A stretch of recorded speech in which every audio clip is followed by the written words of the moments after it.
Okay.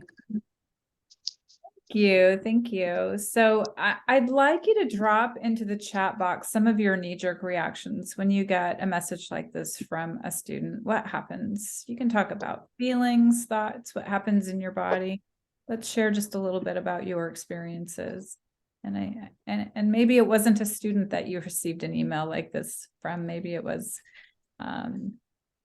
another faculty member, a colleague, somebody in the field. The first impulse would be to discredit their message as too off the wall to be taken seriously. I'd be defensive and dismissive. Thank you. I doubt myself, take it personally. Yeah, so a lot of those things go through your mind and through your body. Myself, I feel it right in the gut. It literally feels like somebody's kicked me in the gut, and my go-to is, oh my God, what did I just do to this student? I think I've traumatized a student. I made them miserable. I made things so hard for them. And so, yes, those are some of the feelings and thoughts we might have as we have the knee-jerk reaction, which is just the initial, feeling pummeled by somebody else's emotions. So I want to use this email from the student as a case study to walk you through this workshop today. And as we take this journey together, I want you to think about our three main workshop objectives, which are to recognize the 5 areas of social emotional learning and their interconnections. I want you to consider the value of social emotional skills development for yourself, for your students, and for leaders, maybe yourself as a leader or leaders that you work with. And then I also want us to have an opportunity to explore social emotional teaching and learning for impactful andragogy and leadership, right? I got this quote from my friend Kara. I stole it from something that she had somewhere, and I love it. Doing deep personal work as individuals and as a community can contribute significantly to cultivating an environment where every member of your workplace can flourish and bring their full, authentic selves to the work each day. Many of us don't feel safe enough to bring our full authentic selves. When I get an email like that from a student, one thing I know for sure, they're bringing it. They're bringing themselves to their work and to their workplace. So social emotional learning helps us develop our emotional intelligence. That's the purpose. Emotional intelligence is our ability to recognize and understand the feelings we're experiencing and control and express them in ways that are healthy and productive and fair and kind, empathetic and respectful, not just to others, but also to ourselves, right? Can you guys see my chat box? I'm just checking. Can you see my chat box on the screen? No. Okay, good. Just wanted to make sure. Okay, so there are 5 core social emotional areas. Some of you might already know these, but some of you don't.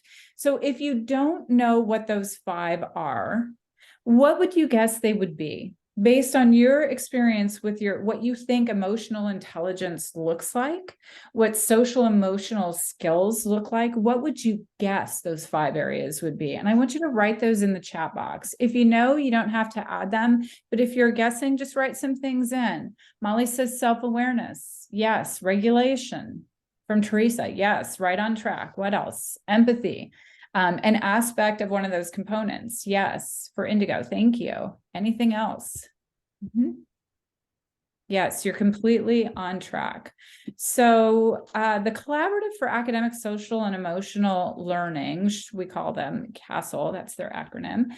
They list 5 core competencies of social emotional learning. So CASEL is your go-to for everything related to social emotional learning. And while they do specialize in K-12, they also focus on some adult emotional skills as well related to these 5 competencies. So it's definitely a resource that you want to save and bookmark on your web browser. So the 4 core competencies, see how you all were right on track: self-awareness, self-management, social awareness, relationship skills, and responsible decision-making. So those 5 areas have specific things that we do to address those 5 things, right? There are specific skills which within each of these 5 competencies, and we'll talk about what those look like. But I want you to, in thinking about these 5 areas, imagine how you would apply related skills in the case study that Kara has shared. What might it look like? Let's take this walk together and try together. Okay. So this is self-awareness. Here's what it looks like in action. So in action, self-awareness looks like identifying personal strengths and areas for growth.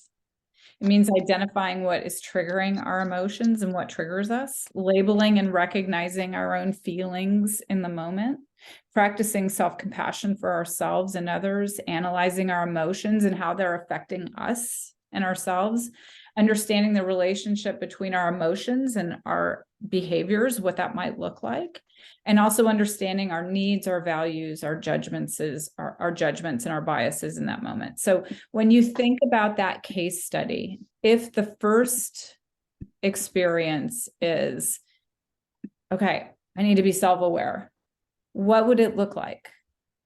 What would a person who has this competency think?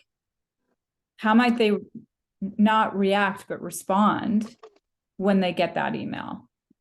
So we can talk, or we can drop ideas into the chat box.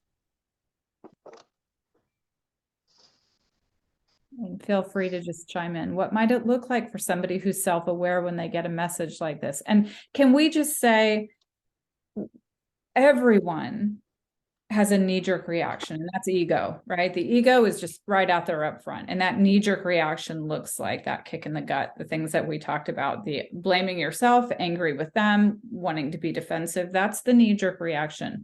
But once you take a deep breath and you have self-awareness, what would it look like in this situation? What might it look like for somebody who has self-awareness? I think for me, the top right, the recognizing the judgments and values, because I think my knee-jerk reaction would be, you spoiled little brat, dang millennials.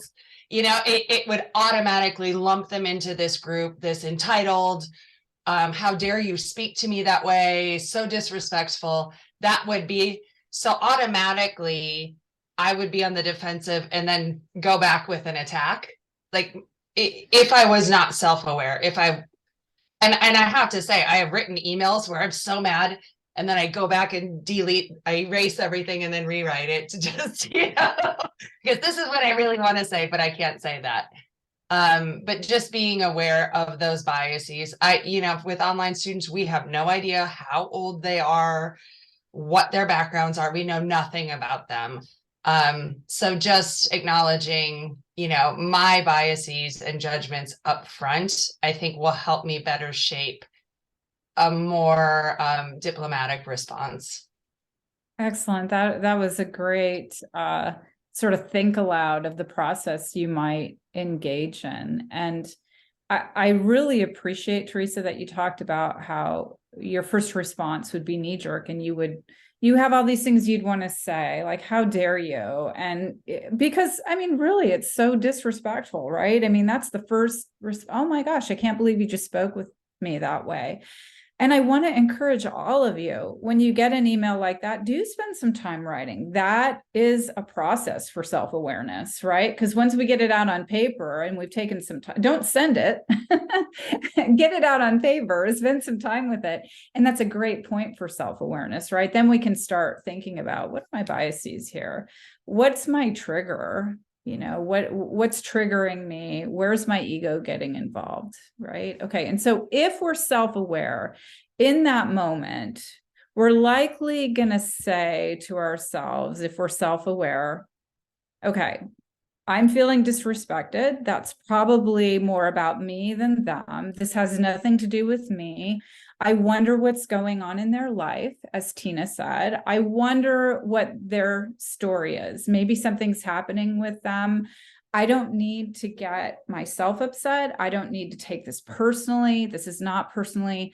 This is more likely a student in crisis than it is about me. However, I do need to look at, am I sending a ton of nitpicky reminders? I have enough awareness to ask myself that too. I'm not so full of myself that I can say, she's wrong, I'm right. Well, I don't know. I better look at that. Like, that's what higher self will say, right? Higher self will say, gee, maybe I should take a step back and look at this before I respond as well, from a place of anger or self-defense. And the first thing I did was go to my class and say, do I have too many announcements? Am I being nitpicky? Am I? I don't think so. I think this is pretty balanced, and I think I'm okay with that. So then we go on to the next level, self-management.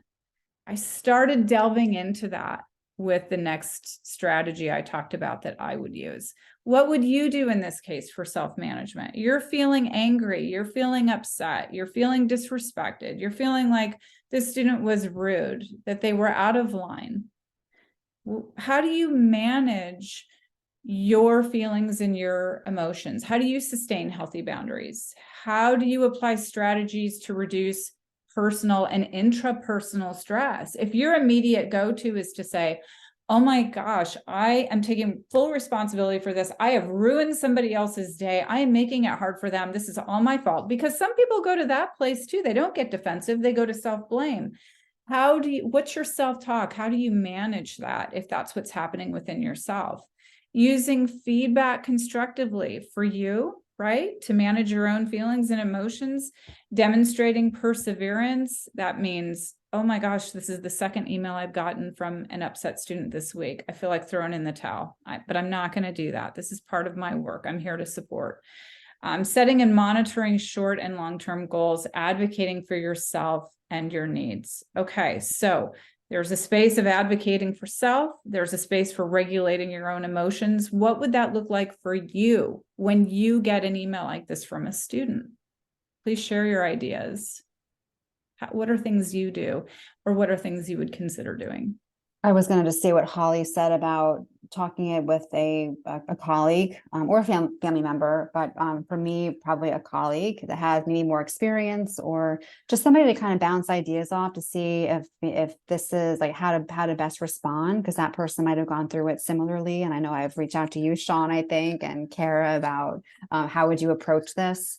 And for me, rather than like messaging back and forth, I'll always let the student know that I'm more than happy to speak with you over a Zoom call if it is an online class.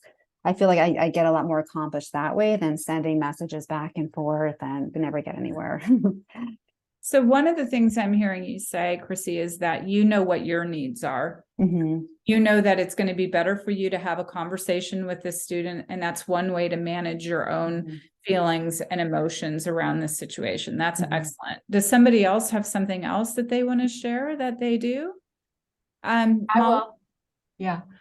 I've my younger self used to want to respond right away, right? Resolve it right away. But something I've gotten a lot better at is waiting, because my thoughts about things and how I want to respond change over time. So if I'm like, okay, I'm going to wait 24 hours or even 12 hours before I reply to this, I will have a much better lens to communicate clearly if I just let some time pass.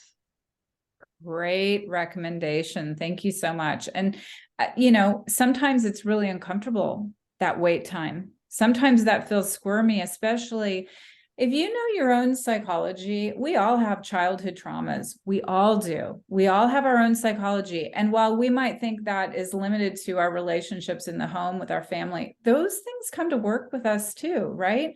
So let's say you've had conditioning in your childhood that says your role in the family is to fix it, to fix everything, and to fix it now. For somebody with that sort of conditioning, it's going to be really hard to wait 12 hours or 24 hours. So that sort of self-management, that's growth, right? So we're not just talking about these 5 core social emotional skill competency areas. We're talking about self-actualization here, right? Think about Maslow's hierarchy and moving up that period. That's what you're moving towards in your work. Every student that sends you a nastygram is an opportunity for you to move towards self-actualization. I want you to think about that, because that is 100% on track. The next core competency. What does it look like in action? Social awareness. So now we've had self-awareness, self-regulation, we've gotten our feelings under control, or at least we're working on that within 24 hours. We're reflecting on what's really going on.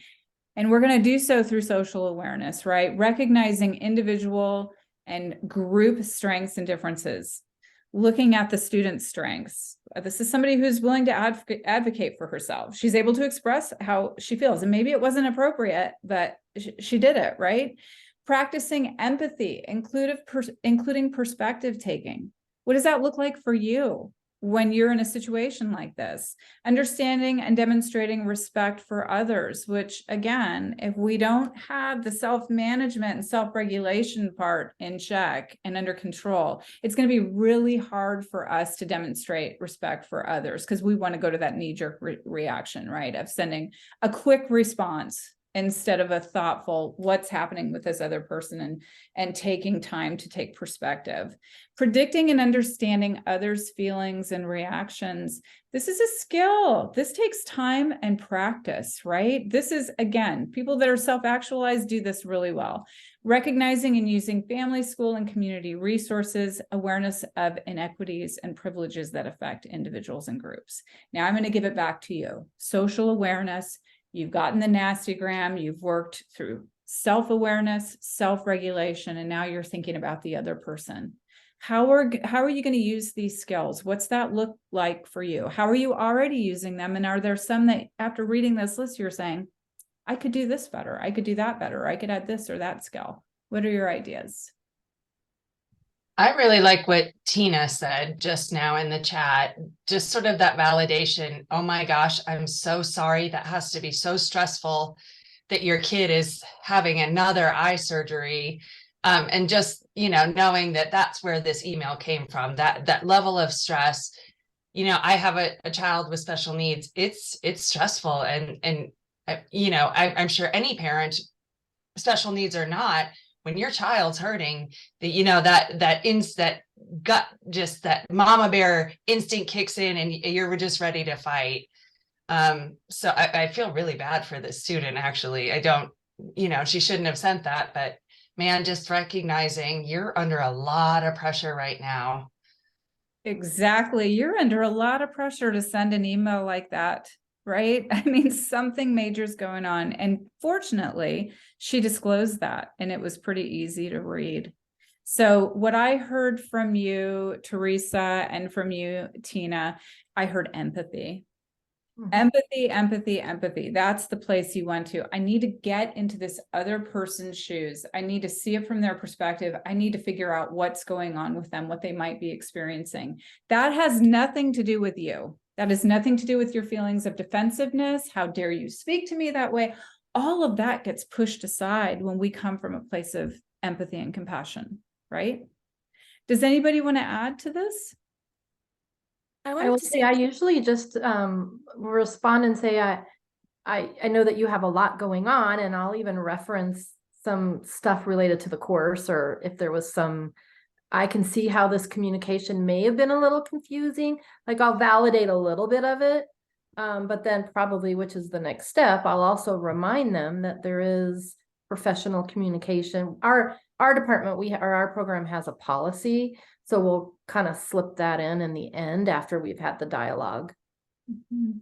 Yeah. And, I hear you. I think you're making a good point about policy around communication. I understand that part of our job is to teach our students to communicate professionally. I want to play devil's advocate here. On the other hand, if you have somebody in crisis, you can forget those policies, those guidelines, because they're not in their logical mind. They're in fight or flight, and that's where they're coming from, right? They're truly not going to be able to think about, I need to communicate effectively.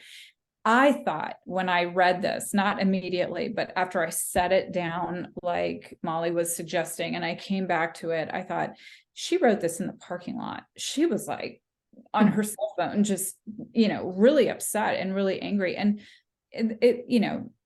she was not going to be able to respond well from that space. And so you make a good point, I would say, Tina, in that one of the skills we need to teach our students is, what do you think?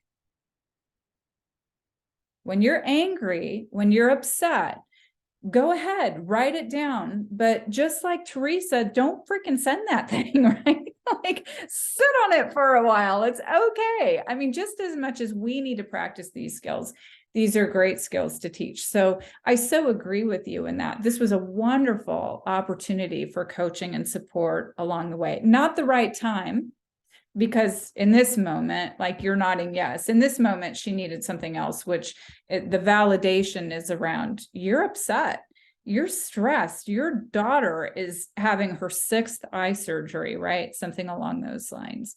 You guys are so awesome. You're making this really easy. Okay, the next one, relationship skills. What's that going to look like in action in response to this nasty gram that you've gotten? What's it going to look like?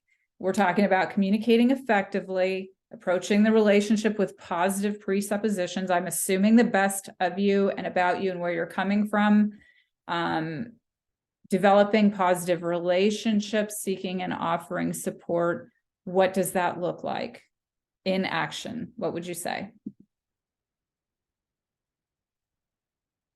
Think about how you would respond to that email. What relationship skills would you demonstrate?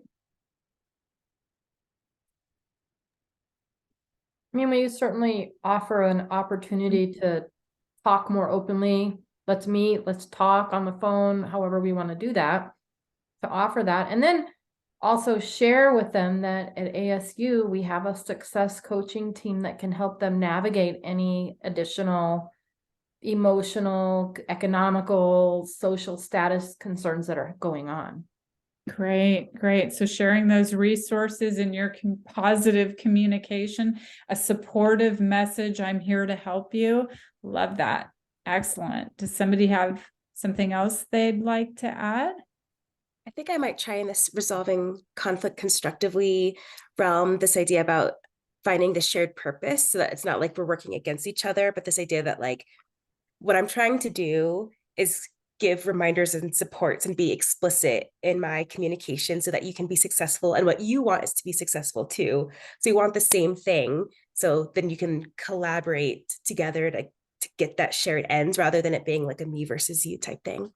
Indigo, that's beautiful. That is so beautiful. And we know from the literature that when we use language like we versus you, I, we have shared purpose. We have a shared mission. It's so powerful for bringing people together in collaboration and cooperation. That's beautiful. Excellent. All right. Last one of the 5. We're just moving ourselves through these 5 competencies. Do you see how you could almost take them as a step-by-step approach? When I was first learning these 5 competencies, the way I remembered them was, if I had a conflict, what would I start with and what would I end with? I mean, I think of them as, oh, it's almost like a step-by-step process. And you don't have to think of it that way. That's just one of my strategies that I use for remembering all 5 of them. Responsible decision-making. What does it look like in this case study, in this scenario? So recognizing one's responsibility to behave ethically. If you do the knee-jerk reaction and you send off an email in response saying, how dare you? You may not speak to me that way. That was a very disrespectful email. I don't appreciate it, and I will not communicate with you until you can respond professionally. Is that a responsible decision? Or is that you coming from your ego space? It would certainly feel good and it'd be cathartic for you and you'd be asserting your power and your control, but is that really what you're after here? I mean, ultimately, what do we want? I mean, I want to self-actualize. I want to help them self-actualize. I want to move people forward. I want her to be successful. I want her to feel supported. And I want to come from higher self, not from ego. What about you? Right. So these are things we think about with this responsible decision-making. Identifying solutions for personal and social problems. So it might be asking her what her ideas are, providing mine, anticipating and evaluating the consequences of one's actions, considering the well-being of both oneself and others. I think I just provided an example of that, having the greater good as the focus of the outcome. So what would responsible decision-making look like to you in this specific case study?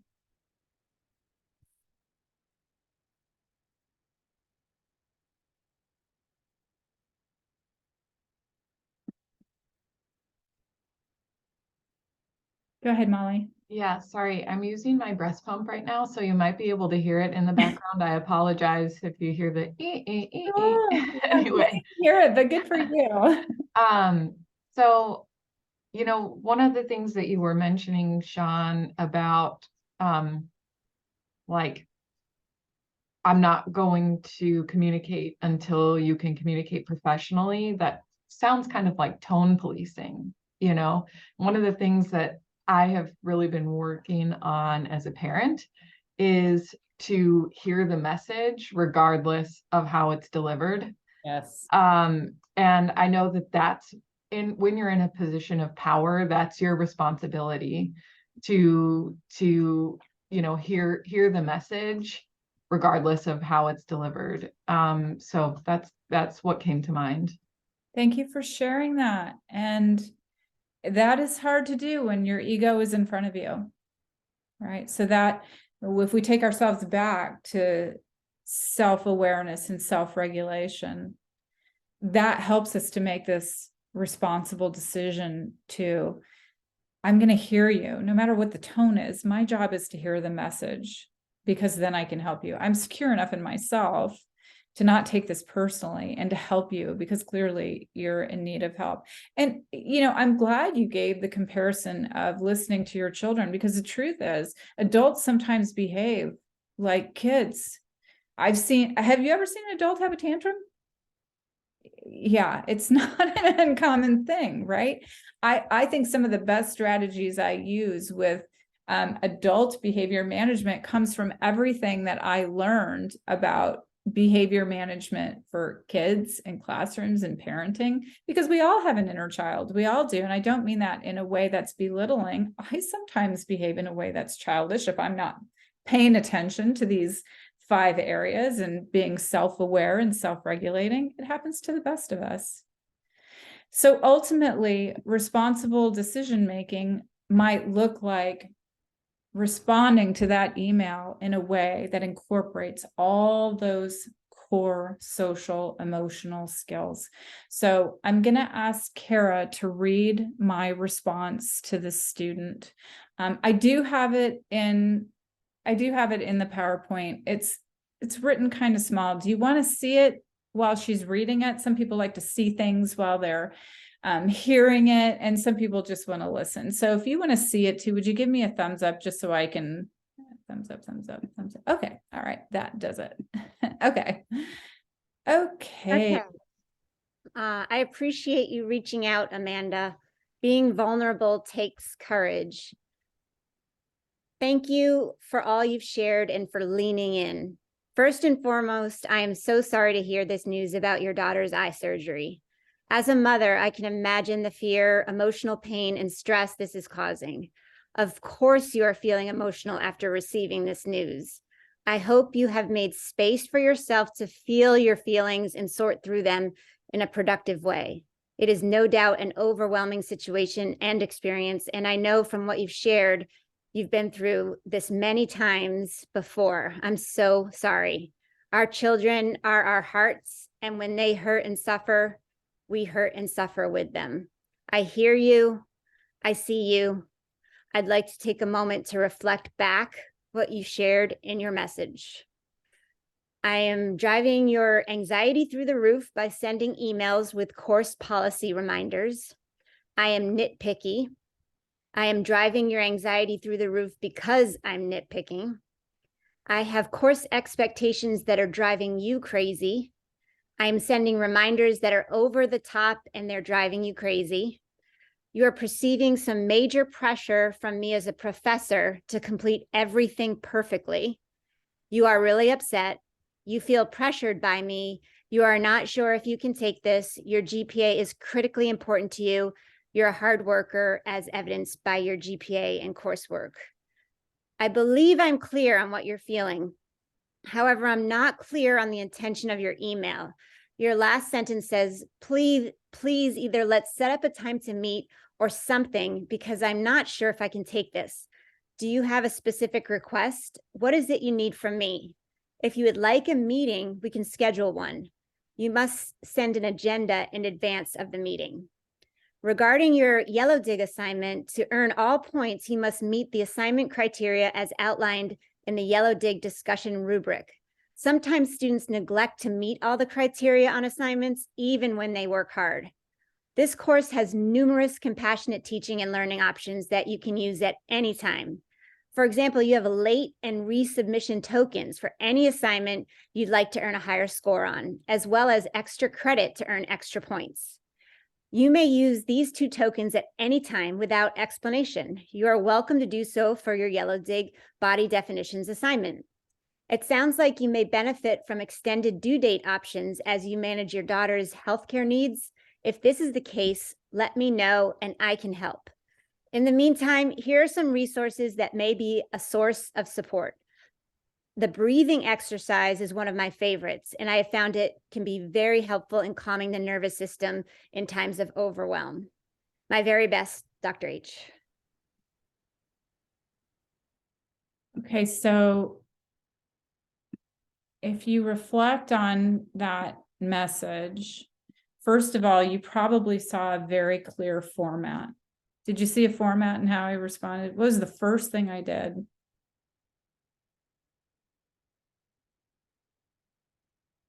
First thing I did in that message. Thanked her just for being courageous and vulnerable. Gratitude. Thanks for leaning in. Thanks for sharing. What was the next thing?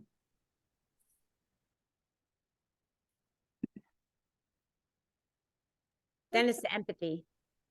Empathy. Yeah. So I see you. I hear you. This is hard. This is scary. You're upset.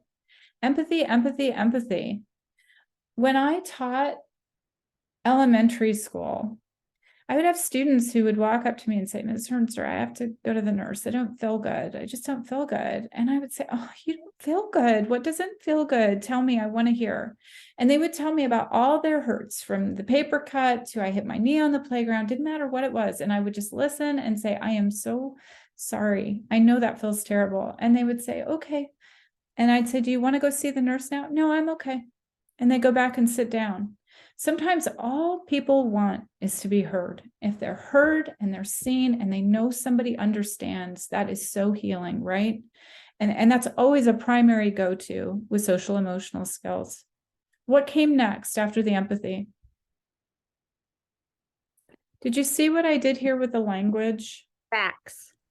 Facts, right? Facts. I hear you. Here's what you are feeling. I used her language. This is really critical when empathizing and helping people know and feel understood. You need to use their language. I also did something else. When you read this list, and I knew this would happen to her because I have that social awareness, I knew when she read this list, she would say, holy cow. Tina, thank you so much. She would say, holy cow, did I really just say all those things?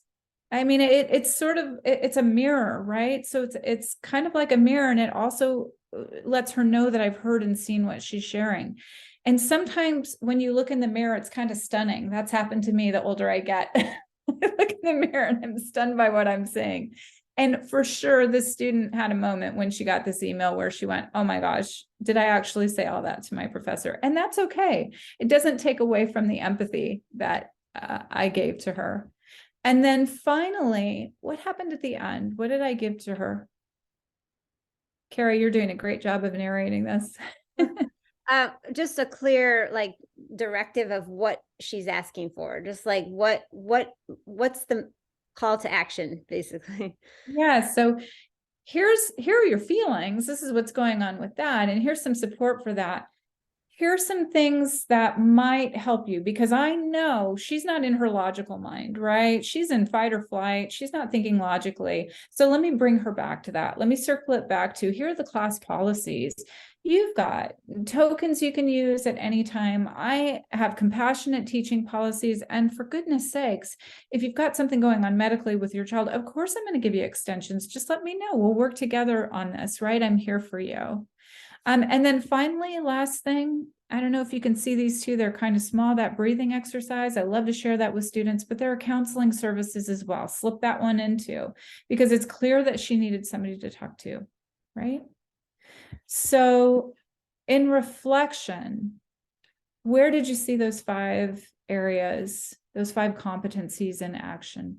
Was it clear to you where they showed up in my communication with her and how I responded? And some of it you couldn't see, right? You just have to trust, wow, she took some time to sort through that. I did the whole, you need to wait 24 hours. I took that time because I knew, I mean, it felt like being kicked in the gut immediately afterwards. I can be honest about that, but I did take the time to process and then realize, oh my gosh, I've got a student in crisis. This is not about me. How can I help her? I'm going to get out of I'm going to put my ego down and come from that place of higher self and compassion. What value did having those 5 skills add in my response? How did they bring value to that experience? I have those 5 areas not completely mastered, and I would never say that I have them mastered, because this life is a growth opportunity. Self-actualization is a process, right? I know I'm always going to have room to work on these whenever a situation shows up. However, having those skill areas under my belt, knowing the skills associated with those 5 competencies, what value did that add to my work as an educator? What would you say? I think it was wonderful. I mean, you acknowledged her, you were understanding, non-judgmental, and were willing to work with her to make this a more positive experience for her. Thanks, Chrissy. Anybody else? Value add of having social emotional skill competencies under your belt as a educator? Can you see the value? I would say like more equanimity, because I can be very reactionable, like I'm an emotional person, and it's not good as a professor to be too emotional. So more equanimity, I think. Thank you. Yes, definitely. And whoops, sorry about that. It's getting away from me there a little bit. Indigo added, it will build trust between you and the student. Isn't that the truth? How much better is she going to learn as a result of that interaction versus if we had just had a really contentious interaction as a result? Is that going to impact her learning? And right now, this person needs all the support she can get, right? She's in crisis. I mean, it's really hard to learn when you're in crisis. And then finally, what impact did those skills have on my teaching and my leadership? Were they pretty impactful? Thumbs up for, yeah, it changed the whole experience for this student. My response changed the entire experience for this student. It could have been a disaster. This was the difference between we're going to lose a student, we're going to keep a student, right? These interactions are so important. They are critical.